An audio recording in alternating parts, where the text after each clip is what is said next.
Hello students, आज हम class 10th में अलजेब्रा का चैप्टर नंबर 2 देखेंगे जिसका नाम है क्वाड्रेटिक इक्वेशन। चैप्टर साउंड करने में बड़ा ही फेमिलियर लगता है क्योंकि आपका चैप्टर नंबर 1 जो है वो लीनियर इक्वेशन इन 2 वेरिएबल है। इन दोनों चैप्टर्स में एक कॉमन चीज़ है जिसे हम इक्वेशन कहते हैं। और आप क्लास 10th में आ चुके हैं। जब क्लास 10th में आप आ चुके हैं तो आपको ये बताने की ज़रूरत नहीं है कि इक्वेशन हम कहते किसे हैं। ठीक, हम जब भी कोई मैथमेटिकल स्टेटमेंट लिखते हैं जहां हम दो साइड को लिखते हैं, जैसे कि LHS लेफ्ट हैंड साइड और RHS, जब LHS और RHS हमारे दोनों इक्वल होते हैं, एक समान होते हैं, हम उसे क्या कहते हैं? इक्वेशन कहते हैं। अब हम आते हैं इस पर जिसका नाम है क्वाड्रेटिक। क्वाड्रेटिक से पहले याद रखना है हमें कि हम लीनियर किसे कहते हैं। मैथ में जब हम इक्वेशंस को शुरू करते हैं तो इक्वेशंस को शुरू करने में एक सबसे इंपॉर्टेंट टर्म आता है जो हमें हमेशा ध्यान में रखना है, जिसे हम कहते हैं डिग्री। क्योंकि एक इक्वेशन का बिहेवियर या नेचर कैसा होगा वो उसकी डिग्री पर डिपेंड करता है। ठीक है, डिग्री के मतलब क्या होता है? आपने क्लास 9 पॉलिनोमियल्स में पढ़ा था कि डिग्री क्या होती है। डिग्री यानी कि किसी भी इक्वेशन में उसका जो हाईएस्ट पावर होता है वो उसकी डिग्री कहलाता है।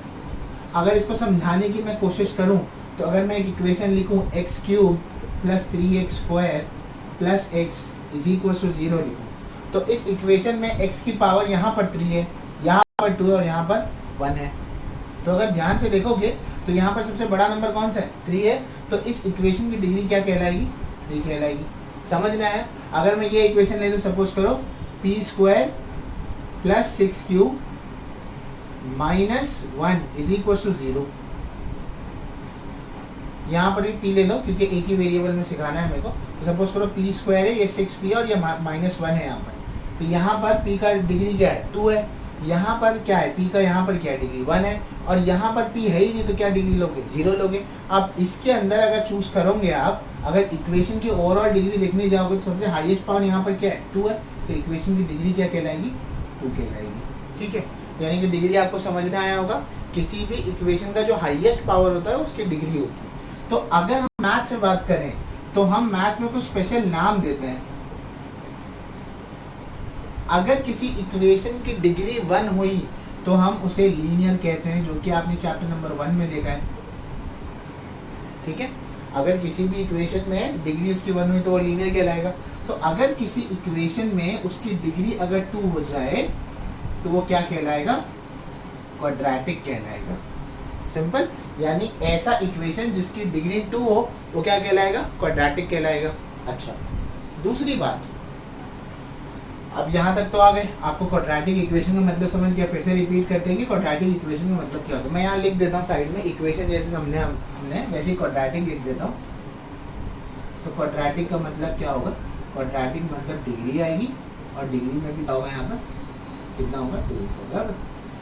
अब ये दोनों को मिलाकर क्या बनेगा? क्वाड्रेटिक इक्वेशन बनेगा। तो मैथ्स में या हम ऐसे कह सकते हैं कि क्वाड्रेटिक इक्वेशन दिखाई कुछ ऐसे देता है। अगर आपको बोले कि एप्पल बनाएं तो आप एक एप्पल का डायग्राम हमको बना के दे सकते हैं, बराबर। कि यूजुअली आपको एप्पल ऐसे दिखाई देता है। वैसे हर चीज़ का एक कॉमन लाइन होता है, अगर बोला जाए तो कॉमनली वो ऐसे दिखाई देता है। तो एक क्वाड्रेटिक इक्वेशन को अगर हम देखने जाएँ कि यूजुअली वो कैसे दिखाई देता है, तो वो ऐसे दिखाई देता है। ax² + bx + c = 0। क्या मतलब है इसका? थोड़ा सा एलॉबरेट करते हैं। मैं यहाँ पे फिर से लिखता हूँ इसको। यहाँ तो लिखा हुआ ही है। क्या लिखा है यहाँ पर? यहाँ लिखा है ax² + bx + c = 0। अब a b c आप अपने मन से कोई भी नंबर दे दो। सपोज करो मैंने a बोल दिया 3 है, b बोल दिया 9 है और c बोल दिया 1 है। पुटअप कर दो यहाँ पर, तो a की जगह 3 हो जाएगा तो 3x हो जाएगा, b की जगह 9 हो जाएगा तो 9x हो जाएगा, c की जगह 1 हो जाएगा। तो यूजुअली आपको एक क्वाड्रेटिक इक्वेशन ऐसे दिखाई देता है। ठीक है, बात समझ में आई? यानी कि एक क्वाड्रेटिक इक्वेशन में देखो यहाँ पर इसकी डिग्री क्या है? 2 है। यहाँ कुछ नहीं है तो क्या डिग्री 1 है। जहाँ x नहीं है तो उसका पावर क्या होगा? वहाँ पर 0 होगा। तो यहाँ x का पावर 2 है, यहाँ x का पावर 1 है और यहाँ x का पावर क्या है? 0 है। तो यहाँ पर हाईएस्ट x का पावर कौन सा है? 2 है। तो उसकी क्या होगी? डिग्री हो गई। अगर डिग्री 2 है तो वो क्या कहलाएगा? क्वाड्रेटिक इक्वेशन कहलाएगा। तो ये जो मैंने लिखा इसे क्या कहेंगे? क्वाड्रेटिक इक्वेशन का जनरल फॉर्म कहेंगे। यानी कि अगर एक क्वाड्रेटिक इक्वेशन जनरली आपको कैसे दिखाई देगा, ऐसे दिखाई देगा, ऐसे ax² + bx + c के फॉर्म में आपको दिखाई देगा। सिंपल है, ठीक है। अच्छा, अब कुछ एक्सेप्शन क्वाड्रेटिक इक्वेशन को लेके कुछ एक्सेप्शन वो देख लो। कौन सी चीज़ है क्वाड्रेटिक इक्वेशन, कौन सी इक्वेशन जो है वो क्वाड्रेटिक इक्वेशन नहीं होंगे। तो मान लो एक ऐसा इक्वेशन है जिसकी डिग्री या तो 1 है, डिग्री या तो 2 से ज़्यादा या तो 2 से कम है। अगर एक मैंने इक्वेशन लिख दिया 3x³ + 4x² + 6x + 1 = 0। कोई बच्चा ये कह सकता है कि सर यहाँ 2 तो आ रहा है, ये क्वाड्रेटिक होगा। नहीं, मैंने कहा था 2 से बड़ा कोई नंबर है पावर में x का, हाँ है 3 है। तो इसका पावर अगर 3 है तो सबसे ज़्यादा नंबर कौन सा है, यहाँ 2 है, यहाँ 3 है, यहाँ 1 है, यहाँ क्या है 0 है। तो अगर हाईएस्ट पावर उसका क्या हो जाएगा, 3 हो जाएगा, तो उसकी डिग्री क्या हो गई, 3 हो गई। तो अगर डिग्री 3 हो गई तो क्वाड्रेटिक इक्वेशन क्या है, वो नहीं है, वो क्वाड्रेटिक इक्वेशन नहीं कहलाएगा। दूसरी बात, क्वाड्रेटिक इक्वेशन में एक और एक बात याद रखनी है, हम जब किसी क्वेश्चन को लिखते हैं तो उसके सोल्यूशन को हम आंसर कहते हैं, बराबर। हाँ, तो क्वाड्रेटिक इक्वेशन का जो सोल्यूशन हम लिखते हैं उसे हम कहते हैं रूट। क्या कहते हैं, क्वाड्रेटिक इक्वेशन के सोल्यूशन को हम कहते हैं रूट। ये आपका क्या कहलाएगा, रूट कहलाएगा। तो क्वाड्रेटिक इक्वेशन के सोल्यूशन को क्या कहेंगे, रूट। दूसरी बात, एक क्वाड्रेटिक इक्वेशन के जो सोल्यूशंस आते हैं वो एक नहीं आता है, ठीक है, वो 2 सोल्यूशंस आते हैं। किसी भी क्वाड्रेटिक इक्वेशन को सॉल्व करो कितनी वैल्यू मिलेगी, 2। याद रखना हमेशा मैथ में, लीनियर इक्वेशन सॉल्व करेंगे तो एंड में आंसर एक आंसर मिलेगा, क्वाड्रेटिक इक्वेशन में 2 मिलेगा। अगर डिग्री 3 का करोगे सॉल्व, क्यूबिक पॉलिनोमियल करोगे तो आंसर कितने मिलेंगे, 3 एंड सो ऑन। अगर n² है तो n आंसर्स मिलेंगे। तो इसके जो सोल्यूशंस आते हैं वो 2 रूट्स आते हैं, ठीक है। मैं थोड़ा सा एडवांस से बता देता हूँ जो आगे की एक्सरसाइज में आपको काम आएगा। 2 रूट्स आते हैं, एक रूट सपोज करो अल्फा लिख देते हैं, एक रूट लिख देते हैं बीटा। ये अल्फा बीटा के रैंडमली हमने नाम लिख दिए, मतलब ए बी जैसे लिख सकते हो ना। तो ए बी तो ऑलरेडी जनरल फॉर्म में लिखा था, तो उसको कंफ्यूज करने के लिए हम यहाँ क्या लिख देते हैं, अल्फा और बीटा लिख देते हैं। यानी कि किसी भी क्वाड्रेटिक इक्वेशन को सॉल्व करोगे तो क्या होगा बताओ, 2 आंसर्स आएंगे, एक आएगा अल्फा और दूसरा आएगा बीटा। फिर ठीक, अच्छा, ये होने के बाद अब हम एक्सरसाइज की तरफ जाते हैं। एक्सरसाइज को देखते हैं। पहला क्वेश्चन बेटा एक ओपन एंडेड क्वेश्चन है आपके पास। ओपन एंडेड क्वेश्चन क्या, ऐसा क्वेश्चन है प्रैक्टिस है 2.1 जिसमें आपके अलग अलग आंसर आ सकते हैं, उसे ओपन एंडेड क्वेश्चन कहते हैं। पहला क्वेश्चन क्या है, पहला क्वेश्चन ये है, राइट एनी 2 क्वाड्रेटिक इक्वेशन। आप अपने हिसाब से कोई भी क्वाड्रेटिक इक्वेशन लिख दो। तो अगर सलीके से लिखने जाओगे तो उसको पैटर्न में कैसे लिख सकते हो, प्रॉपर सीक्वेंस में, the general formula for quadratic equation is, क्या है जनरल फॉर्मूला, क्या है क्वाड्रेटिक इक्वेशन का, ax² + bx + c = 0। तो आपको 2 लिखने हैं, कोई भी 2 क्वाड्रेटिक इक्वेशन लिख लो आप, a b c अपनी मर्जी से चूज कर सकते हो। तो मैं लिख देता हूँ 3x² + 6x + 7 = 0, ठीक है। दूसरा लिख देता हूँ 5y² + 8y + 9 = 0। अगर मन में सवाल आ रहा है क्या सर यहाँ पर माइनस नहीं ले सकते, हाँ माइनस ले सकते हो। अगर यहाँ माइनस ले तो बाहर प्लस लिख देना, फॉर एग्जांपल ये प्लस लिख देना और इसको ऐसे माइनस में लिख सकते हो। ज़रूरी नहीं है कि बीच में हमेशा प्लस ही लिखो, ठीक है। यहाँ पर प्लस है तो डालो ना, प्लस किसने मना किया, प्लस डालो, ओके। तो ये आपका पहला सम हो गया, पहला प्रॉब्लम था आपका जहाँ पे आपको 2 क्वाड्रेटिक इक्वेशन बताने थे, ठीक है। आगे बढ़ते हैं हम लोग सेकेंड क्वेश्चन की तरफ जाते हैं। सेकेंड क्वेश्चन देखो, एक सीक्वेंस में देखो, मैं क्वेश्चन सारे लिख देता हूँ, क्वेश्चन नंबर 2 एक साथ सारे क्वेश्चन लिख देता हूँ। x² + 5x - 2 = 0 पहला। दूसरा y² = 5y - 10। तीसरा y² + 1/y = 2। चौथा x + 1/x = -2। पांचवा जो है वो है m + 2 × m - 5 = 0। और 6th क्वेश्चन है आपके पास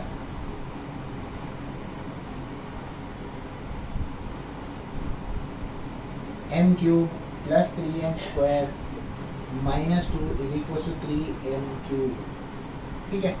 अच्छा, पहला वाला आप डिसाइड करना है। क्वेश्चन नंबर 2 कह रहा क्या है, क्वेश्चन नंबर 2 आपको ये कह रहा है कि आपको डिसाइड करना है, इसमें से बताना है कि कौन सा क्वाड्रेटिक इक्वेशन है और कौन सा क्वाड्रेटिक इक्वेशन नहीं है।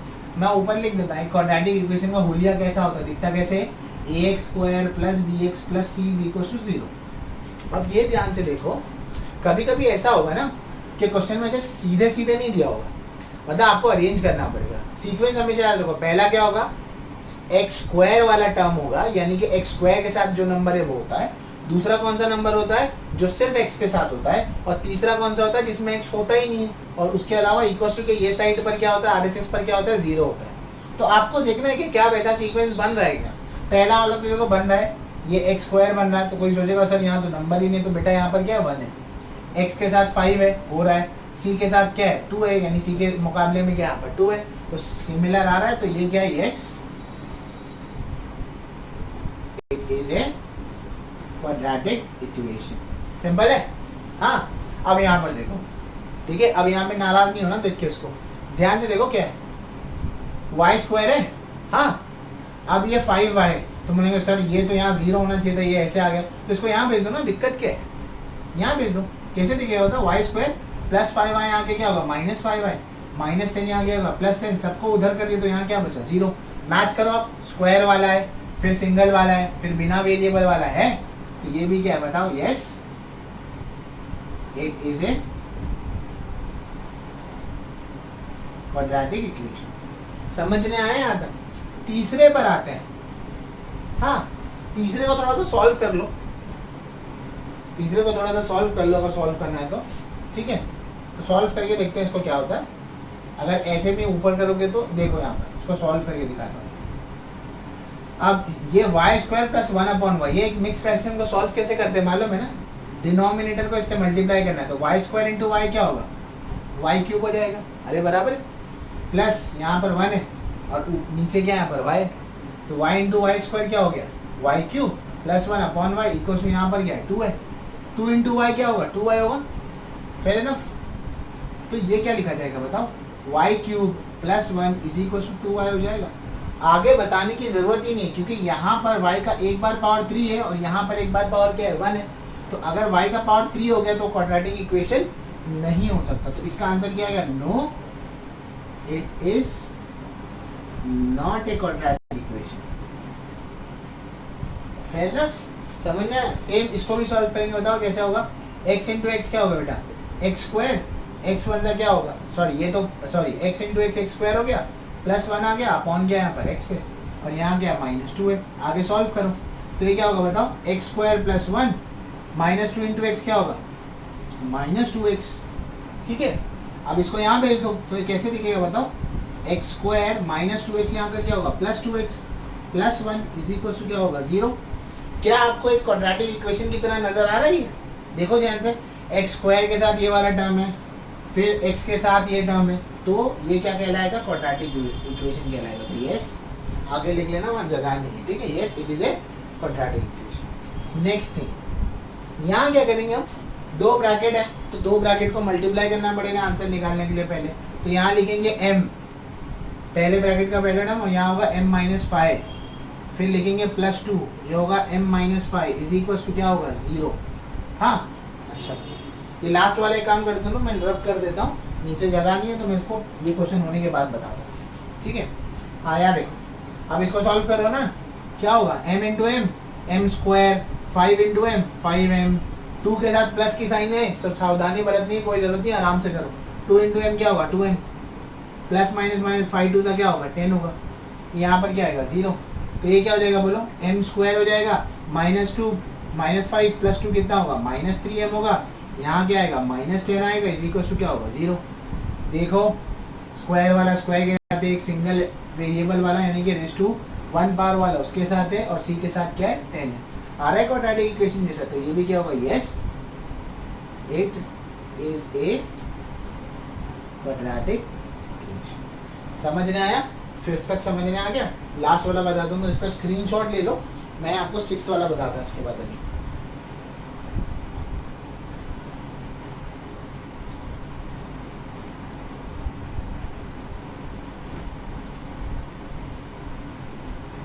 ठीक है, हम 6th वाले की तरफ बढ़ते हैं।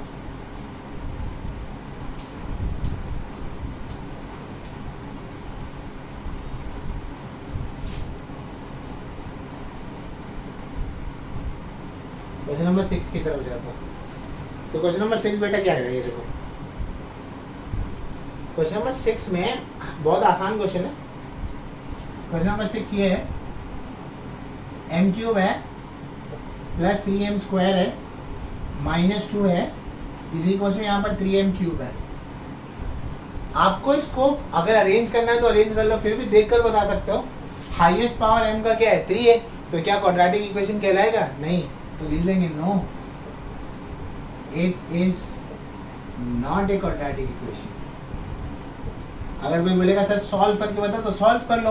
3m⁻³ तो कैंसिल नहीं होगा ना कहीं पर, ठीक है, क्योंकि यहाँ पे 3m है, 3m क्यूब है और ये m क्यूब यहाँ आ जाएगा, तो 3m क्यूब में से एक m क्यूब निकाल दो तो क्या बचेगा? 2m क्यूब बचेगा, तो ये नहीं होगा।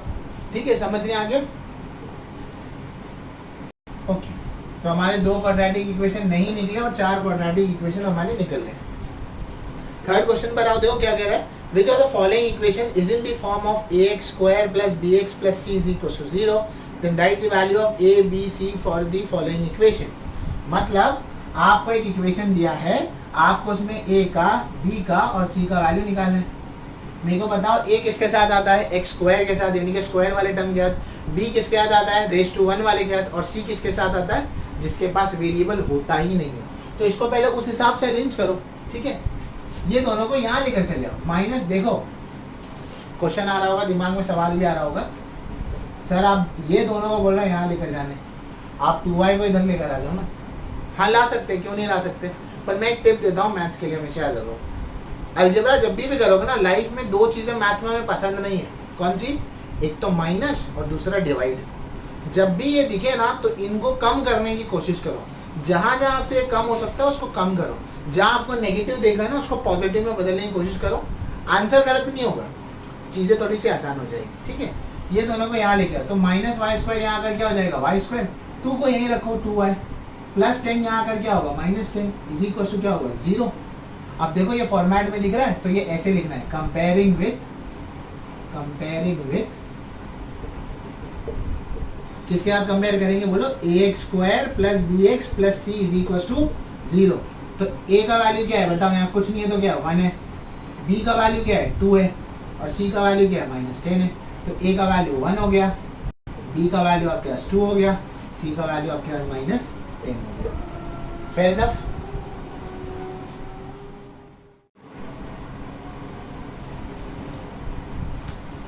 चलिए सेकेंड सम से शुरू करते हैं हम। तो क्वेश्चन नंबर 2 क्या है? क्वेश्चन नंबर 2 है x minus 1 the whole square is equal to 2x plus 3। अब इसे कैसे करेंगे? आप ध्यान से देखो, यहाँ पर सबसे पहले तो हमारे पास x minus 1 the whole square है, उसको एक्सपांड करना पड़ेगा। अगर याद नहीं है तो मैं बता दूं, a minus B the whole square का फॉर्मूला क्या है? a square minus 2ab plus b square, ये फॉर्मूला है। तो इस साइड को इस फॉर्मूले से एक्सपांड करना है। तो x क्या है? a है और b क्या है? 1 है। तो इसको एक्सपांड कर दें, क्या होगा? x स्क्वायर होगा 2, a क्या आएगा x, b की जगह क्या आएगा 1 प्लस b स्क्वायर यानी कि 1 का स्क्वायर। यहाँ पर क्या है? जैसा है वैसे लिख दो, 2x प्लस 3। अब इसको सॉल्व करो, x स्क्वायर तो वैसे ही रहेगा, ये ब्रैकेट यानी ये दोनों 2 से मल्टीप्लाई होंगे, 2 इंटू एक्स 2x और 2x इंटू 1 क्या होगा? 2x। या तो ऐसे कर लो, 2 1 जा 2 इंटू एक्स कर लो 2x, 1 का स्क्वायर क्या होगा 1, यहाँ क्या आएगा 2x प्लस 3 आ जाएगा, बराबर है। अब आगे एक्स स्क्वायर वैसे ही रखो, माइनस 2x ऐसे ही रखो, ये प्लस 2x बेटा यहाँ आकर क्या होगा? माइनस 2x होगा, ये प्लस 1 वैसे क्या वैसे ही, प्लस 3 यहाँ आकर क्या होगा? माइनस 3 हो जाएगा। Fair enough. X square minus 2x कितना हो जाएगा? Minus 4x। 1 माइनस 3 कितना हो जाएगा? माइनस 2 इज इक्वल टू क्या हो जाएगा? 0। आ गया फॉर्मेट में। अब क्या लिखेंगे बताओ? कंपेयरिंग विथ, कैसे लिखेंगे? Comparing with what? ax square plus bx plus c is equal to 0। तो बताओ a का वैल्यू क्या है? 1 है, क्योंकि x स्क्वायर के साथ कुछ नहीं है। b का वैल्यू क्या है? माइनस 4 है और c का वैल्यू क्या है? माइनस 2 है। समझ में आया? चलो नेक्स्ट क्वेश्चन पे जाएं। तो इस क्वेश्चन को इम्पोर्टेंट में मार्क कर लो, आपको फॉर्मूले में मिस्टेक नहीं करनी है, फॉर्मूला लगाने में कोई भी। ठीक है, हम नेक्स्ट क्वेश्चन पर जाते हैं। अब सो नेक्स्ट क्वेश्चन आपका क्या है, देखो नेक्स्ट क्वेश्चन तो काफ़ी सिंपल है। क्वेश्चन नंबर 3 है बेटा। तो क्वेश्चन नंबर 3 में कह रहा क्या है, just a minute.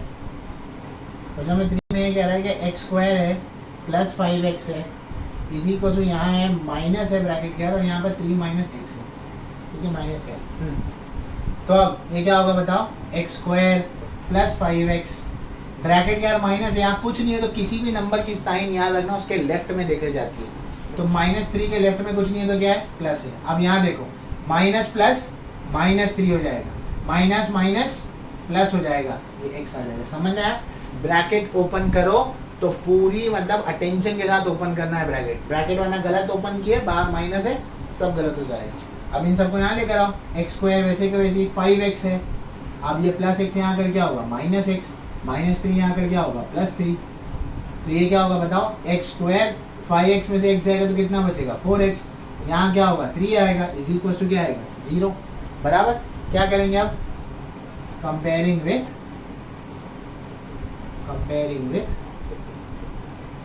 ax square plus bx plus c is equal to क्या आएगा, 0। इसके साथ आप कंपेयर करेंगे तो a का वैल्यू बेटा क्या होगा, कुछ नहीं है तो यहाँ क्या है, 1 है। b का वैल्यू क्या होगा, 4 है। c का वैल्यू क्या है, 3 है। सिंपल, समझ में आया? तो इस सब में माइनस था तो उसको याद रखना है। मैं एट ए टाइम एक सम करा रहा हूँ तो पॉज करके एक सम करने का बुक में लिखना है इसको और फिर आगे बढ़ना है। सारे सम एक साथ देखते मत बैठो। फोर्थ सम पर जाते हैं। फोर्थ प्रॉब्लम में क्या है, 3m स्क्वायर है is equal to 2m square है -9। ये देखो, ये थोड़ा सा अलग सम है, देखकर समझ नहीं आ रहा होगा अलग क्यों है। देखो पहले तो ये सबको यहाँ लेकर आओ तो ये क्या होगा बोलो, 3m स्क्वायर -2m स्क्वायर -9 यहाँ कर क्या होगा, +9। अब क्या होगा, 3m स्क्वायर में से 2m स्क्वायर चला गया तो 1m स्क्वायर बचेगा, +9 इज इक्वल टू 0। अब क्वाड्रेटिक इक्वेशन के जनरल फॉर्म में तो 3 टर्म होते हैं ना, ax स्क्वायर 1, bx 2 और c तीसरा। तो यहाँ तो आपको 2 ही टर्म दिख रहे हैं। x स्क्वायर वाला तो है ना, c वाला भी है। जो नहीं है उसके लिए क्या करोगे, उसके लिए 0m लिख दोगे। ये 0 लिखा है, o नहीं लिखा है, ठीक है। तो 0m लिख दोगे तब, अब समझे, अब 3 टर्म हो गए। अब कंपेयर कर लो, क्या लिखेंगे, सेम वही, comparing with ax square plus bx plus c is equal to 0। So a का वैल्यू कुछ नहीं है तो यहाँ क्या है, 1 है। b का वैल्यू क्या है, सॉरी b का वैल्यू यहाँ पर है 0 और c का वैल्यू क्या है आपके पास, 9। समझ में आया होगा ये सब भी, ठीक है। आगे बढ़ते हैं हम लोग, क्वेश्चन नंबर 5 की तरफ चलते हैं। क्वेश्चन नंबर 5 देखते हैं हम। तो क्वेश्चन नंबर 5 क्या कह रहा है, क्वेश्चन नंबर 5 है, अगेन ब्रैकेट है, p है 3 + 6p है इज इक्वल टू -5 है। क्या करोगे, p को अंदर मल्टीप्लाई करो, 3 into P 3p, 6p into P 6p square -5। Arrange करने के लिए पहले 6p स्क्वायर को लिखो, फिर 3p को लिखो, -5 को यहाँ लेकर आ जाओ, +5 हो जाएगा। ये क्या हो जाएगा, 0। क्या करेंगे अब बताओ, कंपेयरिंग विथ किसके साथ कंपेयर करेंगे बताओ, ax square plus bx plus c is equal to 0। वही सेम चीज़, a का वैल्यू कितना हो जाएगा, 6, b का वैल्यू कितना हो जाएगा, 3, c का वैल्यू कितना हो जाएगा, 5। That's it. समझ में आया होगा ये समझिए। लास्ट वाला, लास्ट प्रॉब्लम देखते हैं कि लास्ट प्रॉब्लम में क्या है।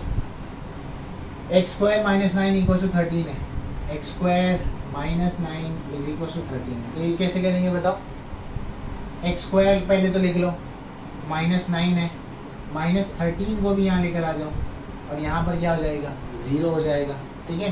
13 और 9 को ऐड कर लो तो ये 22 हो जाएगा तुम्हारे लिए, is equal to 0। Again middle term नहीं है तो क्या लिखेंगे बताओ, x स्क्वायर, x वाला टर्म है नहीं तो plus 0x -22 is equal to 0। यहाँ पर खुद से x मत लगा देना, कांस्टेंट वाला जो बिना x के हो बिना x के ही रहेगा हमेशा, ठीक है। अच्छा, यहाँ तक होने के बाद तो फिर क्या लिखेंगे बताओ, कंपेयरिंग विथ किसके साथ कंपेयर करेंगे, ax² plus bx plus c is equal to 0। तो a का वैल्यू क्या हो जाएगा 1, b का वैल्यू क्या हो जाएगा 0, c का वैल्यू क्या हो जाएगा -22। समझ में आया होगा। बता दो एग्जाम में 2 मार्क्स के लिए क्वेश्चन आता है, बहुत ज़्यादा कंफर्म क्वेश्चन है कि ये क्वेश्चन पूछा जाएगा आपको एग्जाम में। ओके आगे बढ़ते हैं। मैंने चैप्टर के इंट्रो में आपको रूट के बारे में बताया था। अगर आप रिकॉल करें कि रूट क्या होता है, और रूट हम उसे कहते हैं कभी भी किसी भी क्वाड्रेटिक इक्वेशन का जो सोल्यूशन आता है हम उसे रूट कहते हैं। और एक क्वाड्रेटिक इक्वेशन कितने रूट होते हैं 2 होते हैं। और लेट्स से हमने उनको नाम क्या दे दिया था अल्फा एंड बीटा। चौथा क्वेश्चन उसी पर बेस्ड है, ध्यान से देखो। Determine whether the values given against each of the quadratic equation are the roots of the equation. आपको पता लगाना है ये रूट ऑफ द इक्वेशन है या नहीं। इसका मतलब क्या, देखो जैसे कि पहला सवाल x² plus 4x minus 5 is equal to 0। x का वैल्यू 1 लेना है और x का वैल्यू -1। इसका मतलब ये है रूट बताने के लिए आपको ये करना है, आप एक बार x का वैल्यू 1 पुटअप करेंगे LHS में। अगर सॉल्व करके RHS के इक्वल आ गया, यानी RHS में 0 है, 0 के इक्वल आ गया तो वो रूट हो जाएगा, और अगर नहीं आया तो रूट नहीं है वो। तो पहले वाले के लिए put x is equal to 1 वाला केस लेते हैं। तो LHS ले लो। LHS क्या है लिखो, x² प्लस 4x माइनस 5। तो यहाँ क्या होगा, जहाँ जहाँ x है वहाँ 1 लिखो। 1 का स्क्वायर क्या होगा 1, 4 1 का क्या होगा 4, यहाँ 5 होगा। 4 प्लस 1 कितना होगा 5, 5 माइनस 5 क्या होगा 0। ये तो 0 आ रहा है, तो अगर 0 आ रहा है तो 0 किसके बराबर है RHS के बराबर है। तो अगर ये RHS के बराबर हो गया तो एंड में हम लोग क्या लिख देंगे यहाँ पे, therefore x is equal to 1 is the root of x² plus 4x। तो सही से लिख देते हैं x² plus 4x minus 5 is equal to 0। समझ में आया पहला। दूसरे पर जाते हैं, दूसरा देखते हैं। ठीक है, अब x की जगह आपको क्या लिखना है, -1 लिखना है। x की जगह -1 लिखेंगे, ठीक है। तो लिखो, अच्छा पहले ये लिख देता हूँ फिर से इक्वेशन को, x² plus 4x minus 5 is equal to 0। यहाँ क्या आएगा बेटा -1, 4 इंटू यहाँ क्या आएगा -1 माइनस 5 इज इक्वल टू 0। एक बात हमेशा याद रखो, मार्जिन के ऊपर लिख लो, किसी भी नंबर का स्क्वायर नेगेटिव नहीं होता, चाहे नेगेटिव का ही क्यों ना स्क्वायर करे। जैसे कि 1 का स्क्वायर क्या होगा 1, और -1 का स्क्वायर भी क्या होगा 1, याद रखो ये, ठीक है। तो हमारे पास -1 का स्क्वायर है तो -1 मत लिख देना, -1 का स्क्वायर क्या होगा 1 होगा, 4 1 का 4 होगा, प्लस माइनस माइनस हो जाएगा, और यहाँ पर -5 आ जाएगा। सॉरी हमें सिर्फ यहाँ पर LHS लेना था, तो इसको यहाँ पर लिख लो कि ये क्या है आपका LHS है, ठीक है। हाँ, अब इसको सॉल्व करेंगे तो 1 - 4 कितना होगा -3, -3 और -5 कितना होगा -8, बराबर -8 आ रहा है, और हमें क्या चाहिए था 0 चाहिए था। तो हम क्या लिखेंगे यहाँ पर, therefore x is equal to -1 is not the root of, जो हमारा इक्वेशन है उसको लिख दो, x² प्लस 4x माइनस 5, ठीक है। इसका रूट वो नहीं है। फिर ना समझ में आया होगा क्वेश्चन, ठीक है। ऐसा ही क्वेश्चन है, अगेन ये भी एग्जाम में पूछा जाता है, टिपिकल क्वेश्चन है क्वाड्रेटिक इक्वेशन जो आपको एग्जाम्स में आएंगे जरूर, ठीक है। चलिए आगे बढ़ते हैं। दूसरा क्वेश्चन, दूसरे क्वेश्चन में देखो क्या है, 2m² है -5m is equal to 0। m का वैल्यू एक बार 2 लेना है और एक बार 5/2 लेना है, ठीक है। शुरू करें सोल्यूशन। पहला वाला, जहाँ जहाँ m है वहाँ वहाँ हम क्या लिखेंगे 2 लिखेंगे। पुट m इक्वल टू 2, पहले पूरे इक्वेशन को उतार लो नीचे। अब इसमें से सिर्फ LHS ले लो। LHS क्या है 2m² है -5m है। 2m की जगह क्या आएगा 2 लिखना है, 2 का स्क्वायर 5, यहाँ क्या होगा 2 का स्क्वायर कितना होगा 4 2 सा कितना होगा 8, 5 2 सा कितना होगा 10, 8 - 10 कितना आएगा -2, जो कि RHS के इक्वल नहीं है, क्योंकि RHS में क्या है 0 है। तो हम लोग क्या लिखेंगे यहाँ पर, therefore m equals to 2 is not the equation, is not the root, sorry, is not the root of 2m square minus 5m is equal to 0। इसका रूट वो नहीं है। ठीक है, अब नेक्स्ट वाले पर इसी में करते हैं। अब यहाँ पर हम क्या करेंगे सेकेंड वाले के लिए, 5 अपॉन क्या लिखेंगे, 2 लिखेंगे। ठीक है, जब आप 5 अपॉन 2 लिखेंगे तो क्या होगा, जहाँ जहाँ m है वहाँ क्या पुटअप करेंगे, 5 अपॉन 2 का स्क्वायर। यहाँ भी क्या होगा, 5 अपॉन 2 हो जाएगा। अब इसको सॉल्व करना है, ध्यान से सॉल्व करो। देखो मैं थोड़ा यहाँ लिख देता हूँ इसको, 2, 5 का स्क्वायर 25, 2 का स्क्वायर 4, 5 5 जा 25 और नीचे क्या है 2। जिनको नहीं समझ में आया कैसे किया, देखो यहाँ कुछ नहीं है तो क्या है 1 है, 5 5 था 25, 2 1 था 2। ठीक है, सिंपल। अच्छा 2 1 जा एंड 2 2 जा। अब ध्यान से देखोगे तो ये 25 अपॉन 2 है, ये भी 25 अपॉन 2 है। सेम नंबर को माइनस करोगे तो क्या आएगा, 0 आएगा। अगर 0 आएगा तो किसके इक्वल है बेटा, RHS के इक्वल है। तो हम लोग क्या बोल सकते हैं, therefore m equals to 5 upon 2 is the root of, है ना, is the root of 2m square minus 5m is equals to 0। Hope so समझ में आया होगा सेकेंड प्रॉब्लम भी। चलो नेक्स्ट प्रॉब्लम की तरफ बढ़ते हैं। क्वेश्चन नंबर 5 है। देखो सारे क्वेश्चन ऑलमोस्ट एक ही जैसे हैं।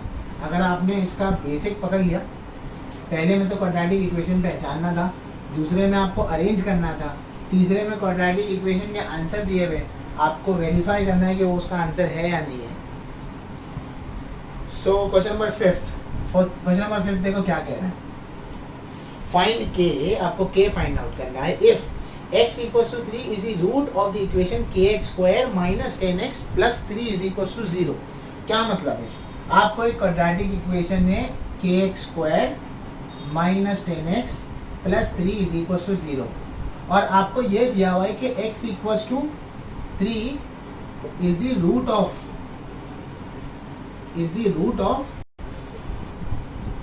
kx square minus 10x plus 3 is equal to 0। अब ये सेंटेंस को जरा ध्यान से समझो, x equal to 3 is the root of this equation. इसका मतलब क्या, यानी कि x की जगह पर मैं 3 को रख सकता हूँ। रूट दिया है ना, रूट क्या होता है, क्वाड्रेटिक इक्वेशन का आंसर होता है। आप जब भी कोई क्वाड्रेटिक इक्वेशन को सॉल्व करते हो तो उसका आंसर किसके इक्वल होता है, वो जो भी वेरिएबल है यहाँ पे उसके इक्वल होता है। यानी कि x का एक वैल्यू क्या है, 3 है। x के 2 वैल्यू होंगे, हमें एक वैल्यू क्या दिया है, 3 दिया है। तो अगर ये इसका रूट है तो ऐसे लिखेंगे, since x equals to 3 is the root of the given equation, therefore ऐसे लिखेंगे x equals to 3 will satisfy the given equation। तो जो given equation है उसको satisfy करेगा। मतलब इसका, अगर मैं इसका, ये स्टेटमेंट का मतलब क्या है, satisfy the given equation का मतलब ये है, अगर मैं x की जगह पर यहाँ 3 रखूंगा तो LHS और RHS क्या होंगे, बराबर होंगे, क्योंकि x equals to 3 रूट दिया हुआ है। अभी पीछे सॉल्व किया था ना, तो रूट होता है तो क्या होता है, LHS RHS बराबर आते हैं ना, तो करेंगे therefore put x equals to 3। x की जगह क्या लिखेंगे हम, 3 लिखेंगे। चलिए x की जगह 3 लिखते हैं, तो kx स्क्वायर है माइनस 10x है प्लस 3 इज इक्वल टू 0। अब बस कैलकुलेशन का काम है, k x की जगह क्या आएगा बताओ, 3 का स्क्वायर, 10 x की जगह क्या आएगा, 2 आएगा, प्लस 3 इज इक्वल टू क्या आएगा, 0। जहाँ जहाँ x था वहाँ आपको क्या लिखना था, 3 लिखना था। जहाँ जहाँ x है वहाँ आपने 3 लिख दिया। 3 का स्क्वायर कितना हो जाएगा, 9, तो 9 क्या हो जाएगा ये, 10 3 का कितना हो जाएगा, 30 प्लस 3 इज इक्वल टू क्या होगा, 0। अच्छा अब ये इससे माइनस नहीं होगा बेटा, क्योंकि यहाँ पर k है और यहाँ पर k नहीं है, तो ये दोनों माइनस होंगे। ठीक है, ये दोनों को माइनस करोगे, ऐड करोगे तो कैसे मालूम पड़ेगा, माइनस प्लस क्या होगा, माइनस। 30 में से 3 चलाया कितना बचेगा, 27। बड़ा नंबर कौन है, 30, उसके लेफ्ट में साइन क्या है, माइनस, तो यहाँ क्या आएगा, माइनस। अब ये यहाँ चला जाएगा तो 9k इक्वल्स टू क्या आ जाएगा, 27। k इक्वल्स टू क्या होगा, 27 अपॉन 9, 9 1 जा 9 3 जा, तो k का वैल्यू बेटा क्या मिलेगा आपको, 3 मिल जाएगा। समझ में आया। अगेन एग्जाम में 2 मार्क्स का क्वेश्चन है, काफ़ी बार आता है क्वेश्चन। समझ में आया। अगर आपको कोई भी नंबर रूट दिया हो x की का, उसको पुटअप कर दो, k का वैल्यू निकाल दो, सिंपल। चलिए आखिरी क्वेश्चन देखते हैं एक्सरसाइज का। क्वेश्चन नंबर जो 6 है वो देखते हैं।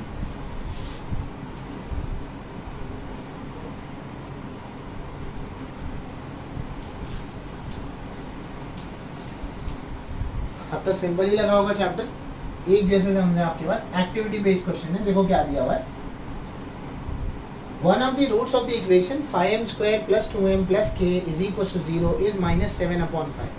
दो में से एक रूट दिया है कितना, -7/5। रूट का मतलब क्या, क्वाड्रेटिक इक्वेशन का आंसर, और उसका आंसर मतलब क्या, x दिया हो या m दिया हो, जो भी दिया हो, वहां पर जो भी वेरिएबल है वहां अगर आप उस वेरिएबल की जगह उसके वैल्यू को पुटअप करेंगे तो LHS किसके बराबर मिलेगा, RHS के बराबर मिलेगा। आपको एक एक्टिविटी कंप्लीट करनी है।